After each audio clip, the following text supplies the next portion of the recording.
Anbang and Geely, the tale of two M&A shopping sprees. That will be our topic today in our discussion. Hello, my name is Stefan Hoffmeyer. I'm a partner at Global PMI Partners in the San Francisco Bay Area. And with me today, I have Sean Wu, who is a senior executive advisor here in the San Francisco Bay Area, as well as Robert Yu, who is a partner for us in Beijing. Welcome all. So to get started today, I'll ask just a few questions from you. First off, regarding Anbang and Geely, Sean, what is the difference in the acquisition strategy between the two companies? The difference is more whether the strategy is more focused on longer-term synergy realization or short-term financial gains.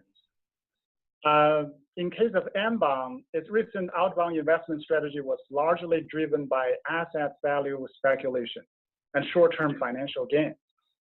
The strategy that they took is to take on tremendous regulatory and legal financial risks by selling longer-term insurance policies in China to fund their overseas acquisitions. This is not looked favorably by the government, and this is why the government took some actions on the company.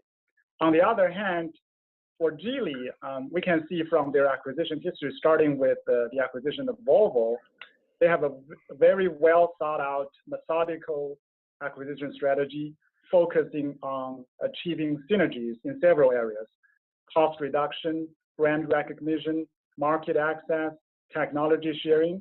So after the acquisition, Geely proceeded to implement the integration strategy by doing a couple of things, like setting up a joint R&D center, sharing factories. So they turn around the struggling Volvo company. Right now, they're trying to proceed further to play a larger role in a bigger stage by acquiring equities in Daimler Benz. Very good. Thank you very much for that comment, Sean. Robert, do you have anything to add? Good point, Sean. And yes, I really agree with you. In terms of Anbang, and there you can see that there a lot of investment was focused on short-term speculation or short-term gain versus long-term value generating. In last year, even government stepped in to investigate their use or misuse of their fund, which is largely coming from universal life insurance policy. And they're taking a lot of risk on those funds by investing into short-term investment targets.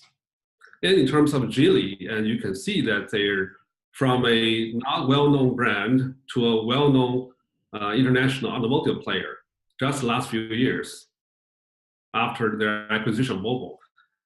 It really shows that they place a lot of long-term focus on their investment. Even in the recent investment in Daimler, they also show that they're focused on longer-term electronic car industry.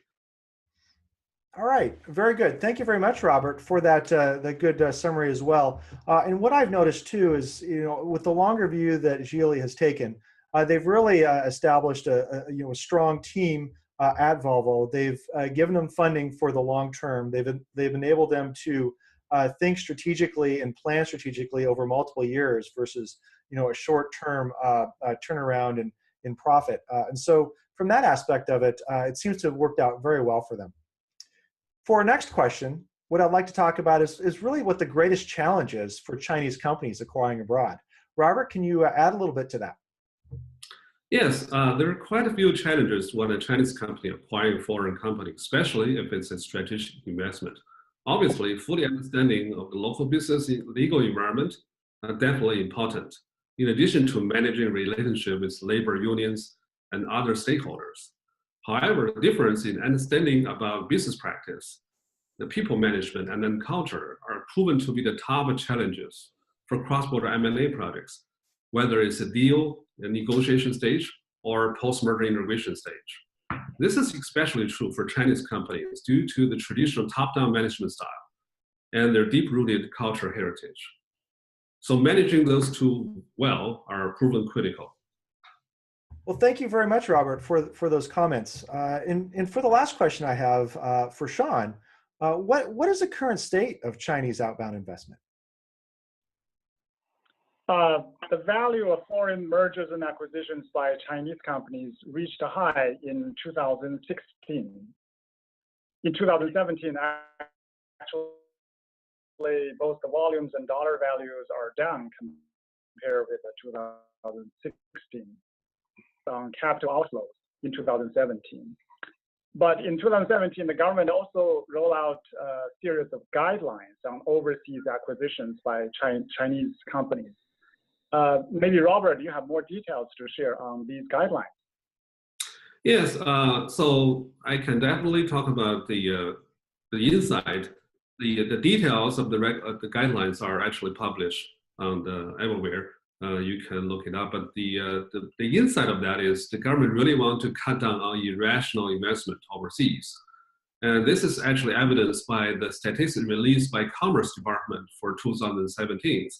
And they see tremendous drop in investment into real estate and entertainment business overseas, while more companies from China focus on investment in manufacturing, technology, information, and professional service industries. Well, those are great comments. Thank you so much, Sean, and thank you very much, Robert, for taking time out to answer these questions. And for the folks viewing this video, if you would like to learn more, we'll provide our contact information at the end of the video, and feel free to contact us. Thank you very much, and have a great day.